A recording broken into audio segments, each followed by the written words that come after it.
The National News Desk, locally covered, nationally connected.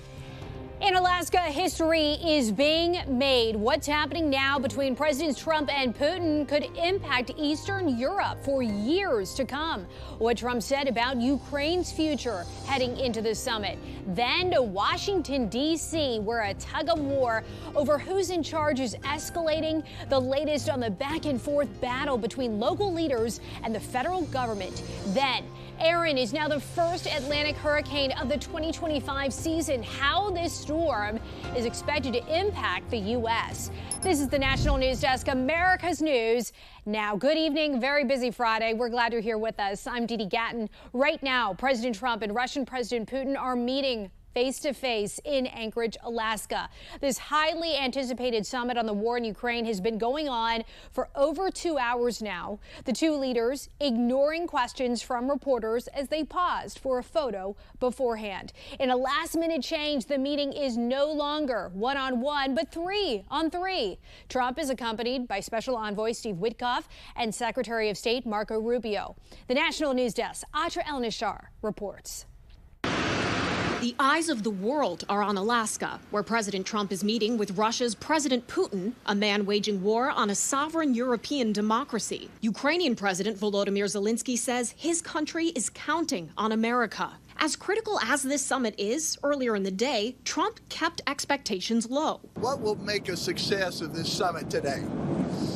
I can't tell you that. I don't know. I want to see a ceasefire rapidly. I don't know if it's going to be today, but I'm not going to be happy if it's not today. Trump says his goal for this meeting is to set the stage for a second meeting that involves Zelensky, and that he'll know within minutes of seeing Putin if their talks Friday will go well. We get along. There's a good respect level on both sides, and I think, something's going to come of it. I noticed he's bringing a lot of business people from Russia. And that's good. I like that because they want to do business, but they're not doing business until we get the war settled. In a brazen attack on the eve of the summit, Russian drone attacks killed at least 7 civilians and injured 17 across Ukraine. Trump thinks Putin did it as a negotiating tactic. In his mind, that helps him make a better deal. It actually hurts him. Zelensky and NATO allies have had Trump's ear leading up to Friday so that they're all on the same page. Nothing will be decided about Ukraine without Ukraine, especially territorial concessions. German Chancellor Friedrich Merz, who just hosted Zelensky, says a ceasefire needs to be agreed at the summit. Ukraine needs strong security guarantees. Territorial questions can only be decided with the agreement of the Ukrainians. We stood as one as we conveyed these clear messages to President Trump before he set off for Anchorage. They'll be discussed, but I've got to let Ukraine make that decision. And I think they'll make a proper decision. But I'm not here to negotiate for Ukraine. Now, the second the press was ushered out of that photo op you were mentioning, Dee Dee, the clock started, and we've been watching every minute that's passed since. About 2.5 hours, these leaders with their delegations have been speaking. And the reason this is so important is because Trump's been saying throughout the week he was prepared to walk out within minutes if he didn't think it was going well. Granted, that was before we knew this would be a 3-on-3 meeting. But earlier today, a Putin spokesperson said that talks may last 6 to 7 hours. I'm not sure that that's even possible. That would be quite a long meeting for anyone to sit through, especially since Trump said he's not willing to discuss those economic deals the Russians are interested in until there's a deal to end the war. Yeah, that's a key point you made, Atra, that Trump earlier this week did say he would walk away, in a few minutes. Clearly, that isn't the case right now. Anytime you get two of the world's largest leaders, they're side by side. Every movement, all the timing, a handshake. I mean, it holds so much weight. As you were watching Trump and Putin greet each other as they got off their planes at the same time, what were you thinking? What were your biggest takeaways? You're absolutely right. Every movement was really important, especially considering Putin was on American soil, a fact that on its own was remarkable. But look, Dee Dee, if you didn't know who these leaders were, you might think that they were allies, which of course they are not. There were lots of smiles, handshakes.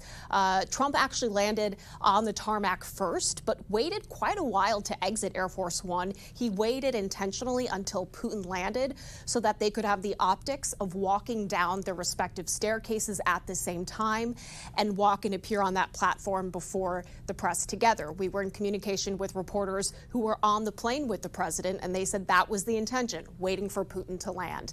And Didi, what was most remarkable to me was that Putin got inside the beast. For those not familiar with that term, that is the president's limo sitting next to Trump. And for Putin, who's become a pariah on the world stage, getting these optics next to the leader of the free world on its own is a major win for Putin. Yeah, we did mention, this was a change from the one-on-one and the three-on-three meeting, but you're right, they did get that moment, in the beast. So we'll see how this progresses tonight. Check in with you soon. Live from Washington, D.C., Atra El-Nashar. Thank you.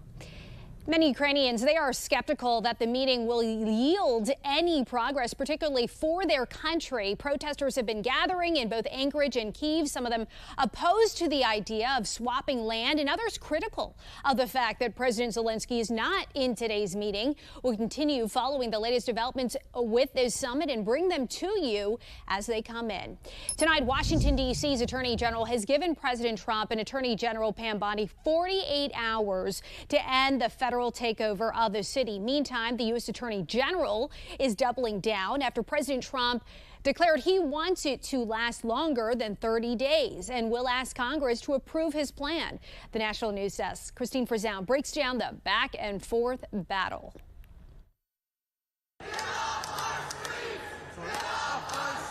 In the nation's capital, a conflict over control. In a dramatic escalation, Attorney General Pam Bondi Thursday directing city officials to follow a new chain of command. We have made Terry Cole now the commissioner over the police. We have made Gadi Serralto my U.S. Marshal. He runs the entire show, keeping everyone organized, and they report directly to me, and I report to the President of the United States. DEA Administrator Terry Cole, though, disputed as the man in charge. D.C.'s Mayor Muriel Bowser posting this letter from her Attorney General to D.C.'s police chief, citing the Home Rule Act, which he says does not authorize the president to remove or replace the chief of police, adding, "It is my opinion that the Bondi order is unlawful and that you are not legally obligated to follow it." D.C.'s Attorney General Brian Schwab filing this lawsuit on Friday. The Home Rule Act, which grants authority to the local government here in the District of Columbia, including to control the police, gives the president very limited authority to seek to have the assistance of the MPD and the mayor if there is a federal emergency that requires that. In addition to clearing out homeless encampments and cracking down on crime, the federal takeover now involves a major shift in immigration policy, forcing local police to work with federal immigration agents, a violation of the city's sanctuary laws, with 75 ICE arrests now made. When they stop people, they find they're illegal, they report them, they give them to us, etc. That's a very positive thing. And what we're seeing unfold here in Washington could be a sign of what's to come. Attorney General Pam Bondi has just sent more than 30 demand letters to cities and states with sanctuary laws threatening criminal charges against those who refuse to work with the federal government, giving them until Tuesday, August 19th to respond. I'm Christine Frizzell for the National News Desk. Homeland Security Secretary Kristi Noem says 1.6 million migrants have left the country on their own since President Trump returned to office. The figure was pulled from an analysis conducted by the Center for Immigration Studies, a right-wing think tank that relies on data from the Census Bureau. The nonprofit warns the number might be off, citing a possible hesitancy among immigrants to respond to government surveys. The Trump administration has detailed plans to double the country's capacity for detaining illegal migrants. That is according to the Washington Post, reporting 125 facilities are set to open or expand this year. The goal is to be able to hold over 107,000 people by January. That's an increase from 50,000. This will involve using military bases and dormant prisons. Rapper Sean Kingston faces 3.5 years in prison for a $1 million fraud scheme. He was sentenced today after a federal jury convicted him and his mom for wire fraud and conspiracy to commit wire fraud. Court records say Kingston used social media to negotiate deals for high-end products like a bulletproof Escalade. Kingston or his mom would text fake wire receipts, and victims either never got paid or got money after filing lawsuits or calling the police. The mayor of New Orleans, Latoya Cantrell, has been indicted by a federal grand jury on conspiracy, fraud, and obstruction charges. Prosecutors say she covered up a romantic relationship with her bodyguard, Jeffrey Veppy. Now, they're accused of sending each other encrypted messages and then deleting them. Cantrell and Veppy have denied the accusations. Authorities in North Carolina are intensifying their search for a missing man last seen in Cherokee on Sunday. Police say 25-year-old Elijah Maney was spotted entering the woods after midnight wearing that black shirt and black jeans. Agencies have conducted extensive searches in the surrounding area. Anything pending to the investigation right now, I cannot talk about. But if you do come across Mr. Maney, please use caution for your own safety due to some mental health concerns. And know that we're praying for him, and we hope this is a good outcome. Anyone with information should contact the Cherokee Indian Police Department. School bus safety is back in focus as federal officials investigate a crash in Leander, Texas. It happened on Wednesday. A new law aims to ensure every Texas school district has access to the safest buses possible with 3-point seatbelts. The schools are funded by the state. The state should be responsible for making sure that the children on those buses have safe transportation. State Senator Jose Menendez expressed relief that no one died in Wednesday's crash. 18 people were injured. The bus did have 3-point seatbelts, but we don't know how many students were wearing them. The new law takes effect September 1st. Texas's state legislature is reconvening today for another special session after failing to reach a quorum. Most Democrats who left the state and denied the quorum to thwart the GOP's political redistricting plan are still out of state. Republicans are angling to create 5 additional red seats behind a push from President Trump.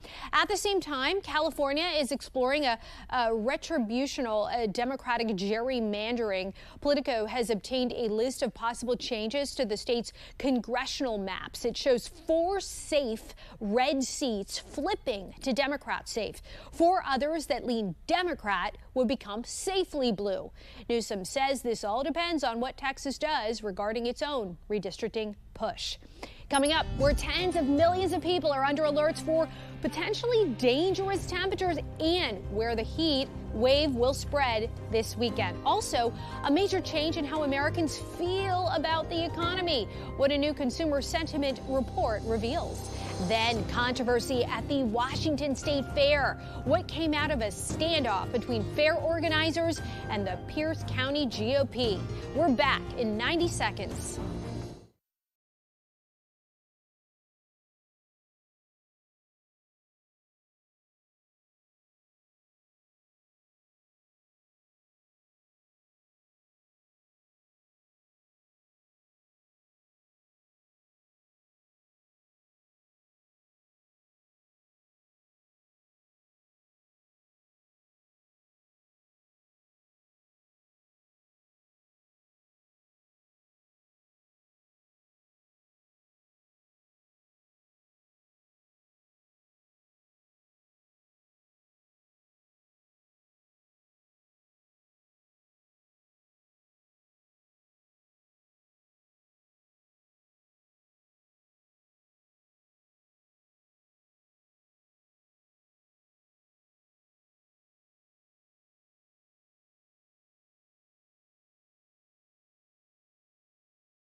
Aaron is officially the Atlantic's first hurricane this year. The storm strengthened today to a Category 1. Aaron is forecast to strengthen steadily and rapidly and become a major hurricane this weekend. Its outer bands will be a heavy rainmaker, as you see it here, moving in from the Virgin Islands and Puerto Rico. That's where we're expecting the heavy rain.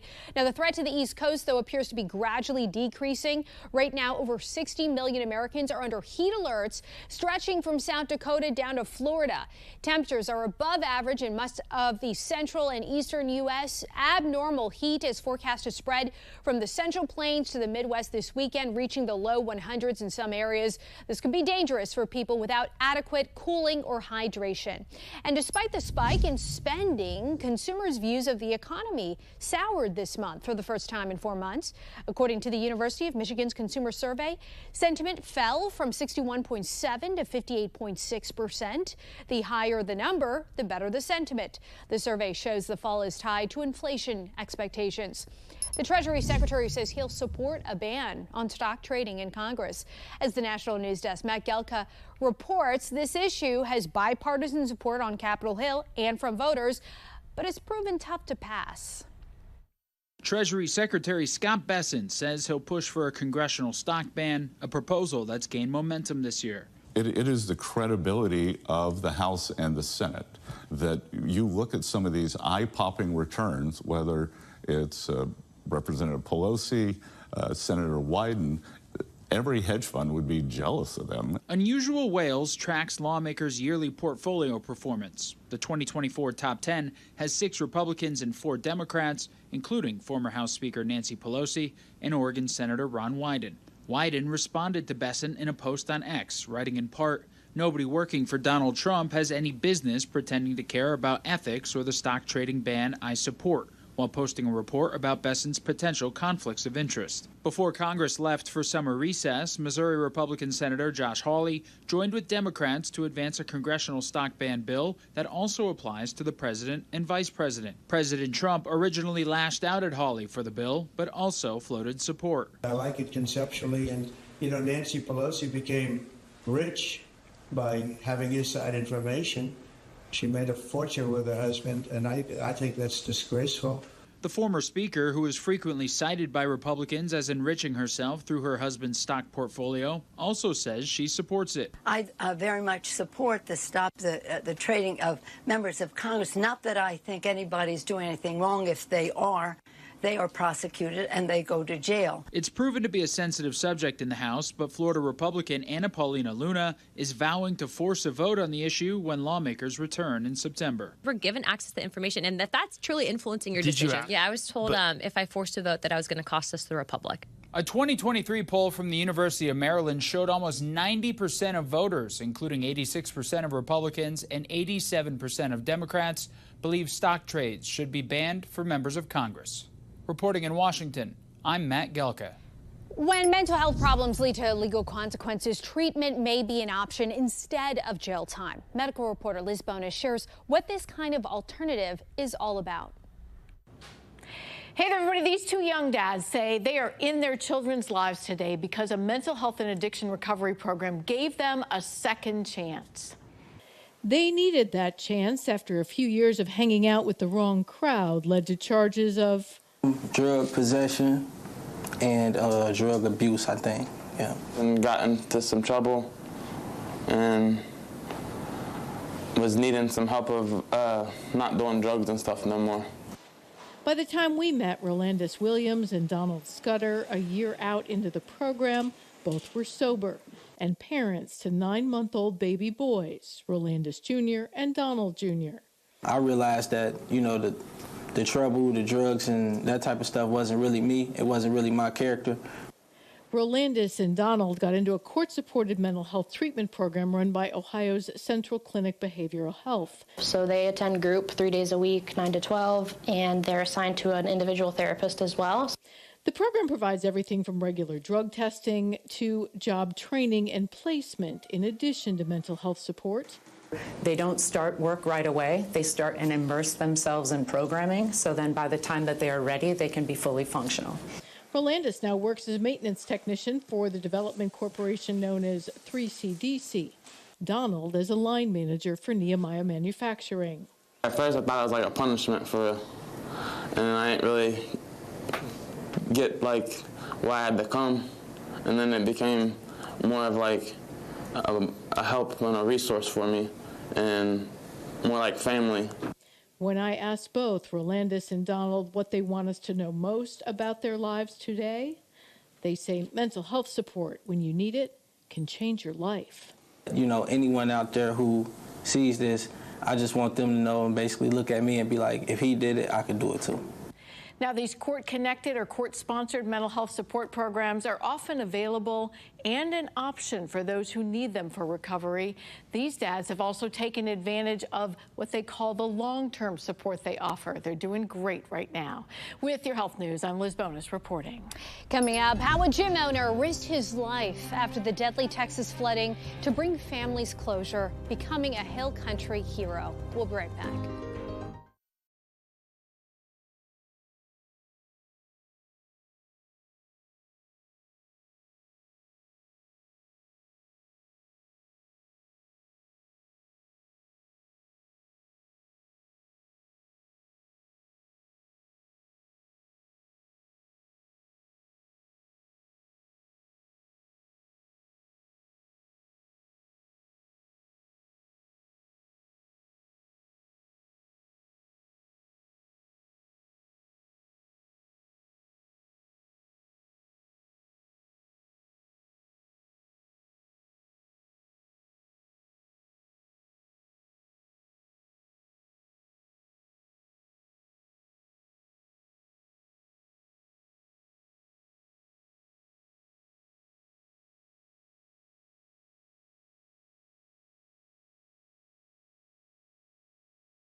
Reporters all across the country in your neighborhoods covering issues that matter to you. We are taking the pulse of America. We started in Frankfort, Kentucky, where officials uncovered a massive driver's license scheme. Bashir read a prepared statement saying the Kentucky Transportation Cabinet reviews license applications on a regular basis. And during one of their reviews, they identified a number of irregularities, and they have revoked 1,985 credentials. To our knowledge, all employees involved have been hired through a temp agency and have been terminated. These are state-issued identification cards, driver's licenses. So these are official government documents. So these aren't fake. Pike County State Senator Philip Wheeler says the allegations further create an atmosphere of distrust among the executive branch, lawmakers, and the general public. He believes a few years ago, when the state went to a regional driver's license system, it created an environment for this kind of illegal activity. Is legislation going to be introduced this upcoming session to go back to the old system? Yes, to answer your question, I think there will be a different system suggested.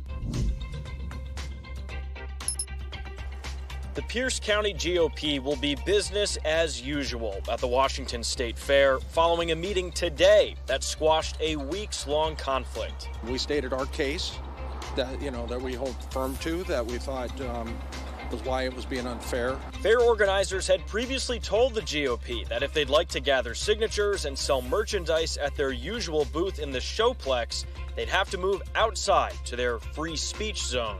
Bottom line is that was unacceptable to us.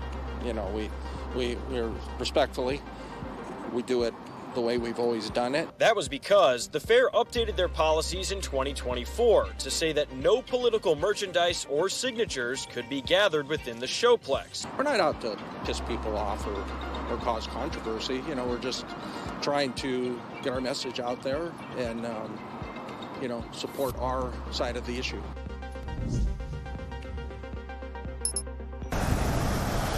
When floodwaters swallowed the hill country, Mike Tracy suited up. A volunteer diver using his own gear, driving hours from Lockhart to Hunt.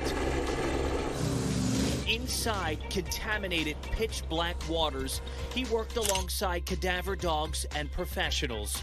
He never asked for anything, even after some of his expensive gear was lost or destroyed. When you see the devastation and realize what those families have been through, it's traumatic, and Mike was the one that stepped up. We secretly met at an airport hangar in Bulverde, where Mike thought it was just a meeting. You must be Mike. Oh, yes, sir. Mike, Ryan Wolf from Fox SA. Oh, how are you, sir? Good to see you. You look a little surprised. Very surprised. I have a program on Fox SA. It's called Cash for Kindness, and we reward people who do things without expecting anything in return.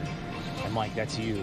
They wanted to make sure that you knew what you did was heroic, and they're also giving you another combined, in addition to this, an extra $2,000 for a total of $3,000. As for those tears, Mike says it's not grief, it's Texas-sized love. Everything that was done was out of love, and it's been returned, and that's just a great thing. Coming up next, a giant jackpot is up for grabs. How much you could win in the Powerball and when the next drawing is happening, we'll explain right after this.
The Powerball jackpot keeps climbing after no Wednesday winners. The jackpot now worth an estimated $565 million. A lucky winner could take home nearly $260 million in cash. The drawing happening tomorrow night. Players must match all 6 numbers, including the red Powerball, to win the grand prize.